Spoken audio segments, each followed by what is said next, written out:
98, 99, 100.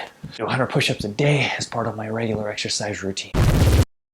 Actually, I don't. I don't even come close. But I do have push-ups as part of my regular exercise routine.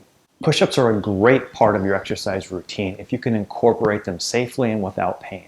Why are push-ups such a big deal? Because first of all, they're a compound exercise, which means it works multiple joints at once. So we get a lot of bang for our buck. But what if I can't do push-ups because I have a shoulder replacement or I have arthritis or I have a shoulder injury and I can't do them in the traditional way? In this video, I'm going to show you 3 different ways to do it. We'll start off with the basic way of doing it, and then I'll show you a couple of simple modifications. And so hopefully by the end of this video, you'll have no excuse to not do exercises that include push-ups as part of your routine. All right, let's get started.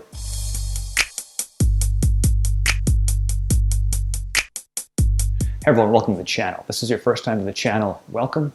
If you've been here before, thank you for returning. Remember, if you liked the video, please take a second to give it a thumbs up, subscribe, and ding, turn on your notifications so that you never miss another video. A couple things to understand first about push-ups.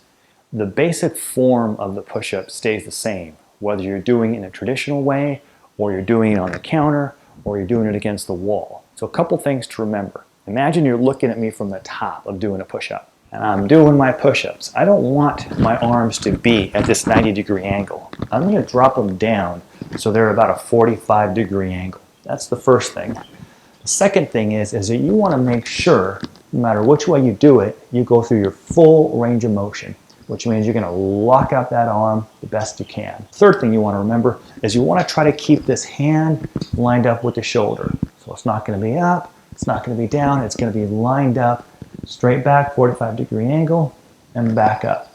And it's important to pause at that down position and then fully extend. First way we're going to go over is just your traditional push-up, assuming you have no limitations, you're still pretty strong in your upper body, you've got good core strength, and you can do a basic push-up. Remember, we talked about hand lining up right underneath the shoulder. You're going to put your scapula in the back pocket, you're going to engage your core. Elbows are going to bend at 45, not out to your side, but 45. I want you to keep your neck neutral. You're going to pause at the bottom, and then lock up, pause, come all the way up. If you want to make it more challenging, you can lift up one leg, and back up. But Ed, I can't do a push-up like that because I've got a sore shoulder. Don't worry, we'll go next level.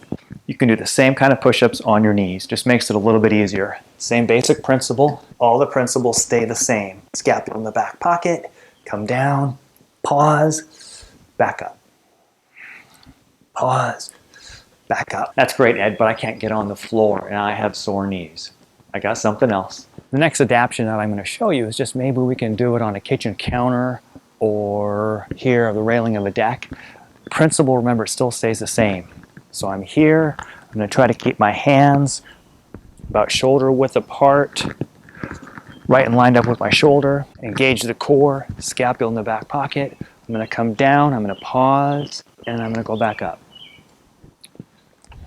Pause, go back up. Remember, if you're getting some shoulder pain, one thing I want you to make sure that you do is you might be having your arm too far out. Keep it a little bit closer into your side if you need to. That emphasizes the tricep a little bit more, but it's easier on your shoulder.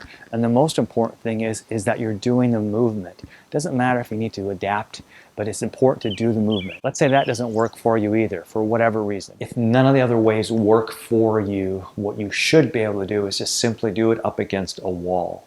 Now you can't see my feet, but I'm standing maybe about 2 feet away from the wall. Remember, the same exact principle applies. Hands about shoulder height here. Elbows are more towards the inside versus the outside. I'm going to come down, pause, push back up again and lock out my arms. Pause, push out, and lock up my arms. Now, how many of these push-ups should I really be doing? I like that 3 sets. So figure out where you need to come in, to where you get a little bit of fatigue, you feel that muscle burning and a good way. No joint pain, but you feel the muscles working, they're supposed to do the work. So for example, if after about 10 repetitions, I'm starting to get a little bit fatigued, then I take about a minute break, and then I come back and do that for a total of 3 sets. So we just eliminated all excuses for you to not do push-ups in your regular exercise routine. Remember, maybe we can't do 100 push-ups a day. Actually, I hate those guys that do that, by the way.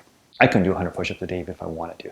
But anyway, I do it regularly, part of my regular routine, and hopefully you can find out where you fit in with this. Remember, if you like the video, please give it a thumbs up, hit subscribe, and the notifications so you don't miss another video. All right, if you have any questions, please leave them down below. Check out the descriptions as well too to find out other offerings that we have, including shoulder classes, posture classes, where to get your trigger point tools, and all sorts of stuff. All right, good luck and keep pushing.